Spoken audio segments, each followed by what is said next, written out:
Imagine this. You're out on a bright, sunny morning, riding your bicycle down an empty road. The wind is in your face, the world feels alive, and your body feels unstoppable. For many, cycling is not just exercise.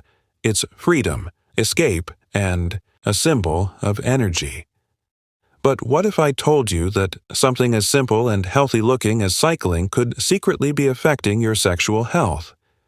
Yes, the very activity that keeps your body fit may also be influencing your most intimate life in ways you never imagined. Most people think cycling is only about building stronger legs, burning calories, and staying fit. But here's the hidden truth. Long hours on that saddle can sometimes create pressure on nerves and blood flow in the pelvic region. And that's where things get interesting. Because sexual health, whether for men or women, depends heavily on good circulation, relaxed nerves, and proper hormonal balance. Cycling interacts with all of these in ways that can be both positive and negative. So let's dive into this fascinating journey. How cycling can affect your sexual health. The pros that make you feel like a superhero, and the cons that might leave you asking questions you never thought you'd ask. Think about it like this. Your sexual health is like a car engine. It needs fuel, smooth wiring, and proper oil flow. Cycling is like taking that car out on the road. Drive it right, and the engine becomes stronger and more efficient. Drive it recklessly, and wear and tear shows up in places you don't expect. On the positive side, cycling is one of the best cardiovascular exercises. Every time you pedal, your heart pumps faster, your blood circulation improves, and oxygen rushes through your body. Better blood flow means better stamina, and yes, it directly improves performance in the bedroom. In fact, several studies show that people who cycle regularly tend to report higher satisfaction in their intimate life compared to those who live a sedentary lifestyle. Here's another benefit. Cycling lowers stress. We all know how destructive stress can be for desire and performance. After a long ride, your body releases endorphins, those feel-good hormones that not only boost your mood, but also increase your confidence. And confidence is perhaps the most underrated ingredient when it comes to intimacy. Imagine walking into a room, feeling strong, healthy, and full of energy. That vibe itself makes you more attractive to your partner. And let's not forget fitness. Regular cycling helps reduce belly fat, tones the body, and strengthens endurance. All of these factors directly feed into sexual wellness. After all, intimacy is not just about hormones, it's also about how good you feel in your own skin.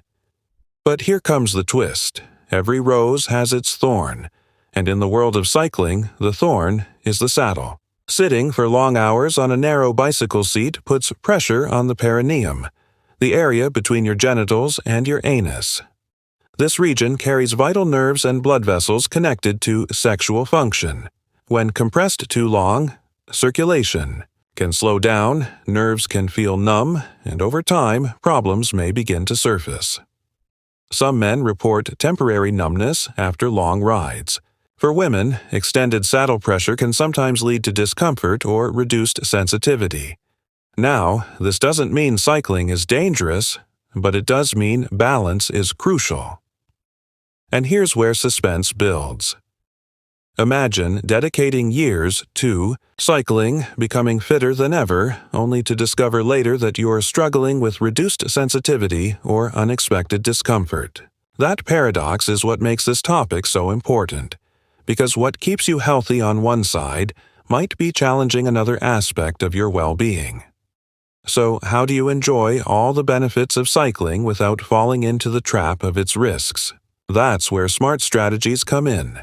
Adjusting your posture, choosing the right saddle, and understanding your body signals. But before we dive into those solutions and deeper pros and cons, let's explore more about what science and real-life experiences say, because the story isn't finished yet. The real twist is still coming. Now, let's pick up where we left off. We talked about the paradox. The same exercise that builds your strength could also challenge your sexual health. But remember, knowledge is power. When you understand the mechanics, you can take control and make cycling work in your favor. First, let's break down the risks a bit more. When a cyclist spends hours on the saddle, the nerves that run through the pelvic region may experience compression.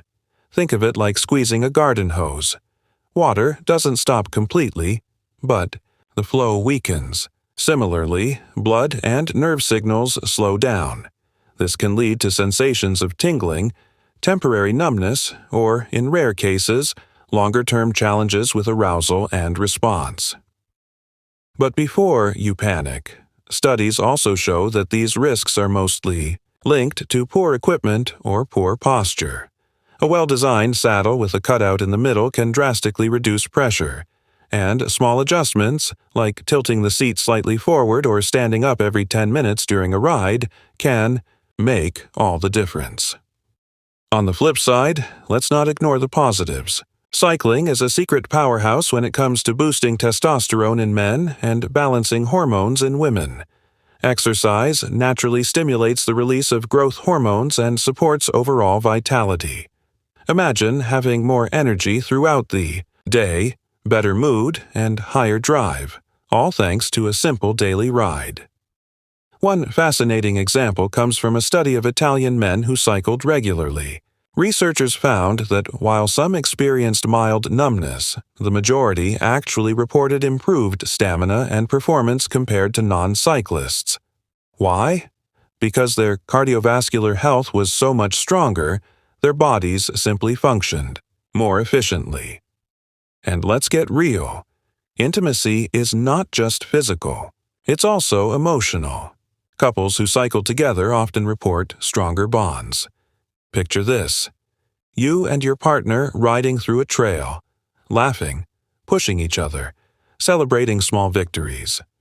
That shared activity itself builds trust, joy, and connection, which later reflects in the bedroom too. But here's the key takeaway: moderation and awareness. Cycling in itself is not the enemy. Overdoing it without precautions is. It's like eating chocolate. Too much can cause problems, but the right amount makes life sweeter. So, if you're wondering, should I stop cycling to protect my sexual health? The answer is a clear no. Instead, adapt.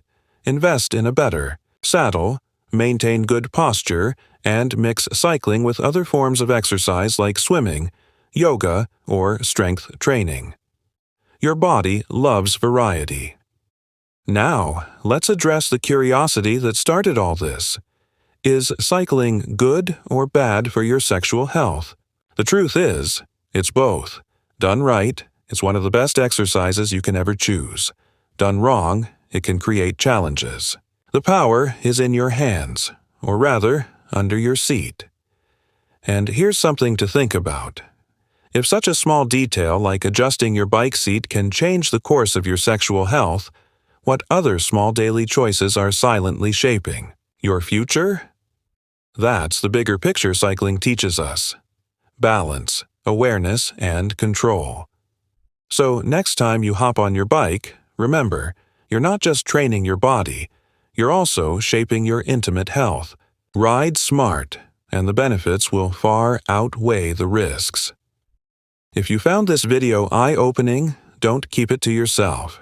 Hit that like button, share it with a friend who loves cycling, and subscribe for more life-changing insights. And let me know in the comments, what's your cycling experience been like? Have you ever noticed the difference it makes in your energy or intimacy? Your story might inspire someone else.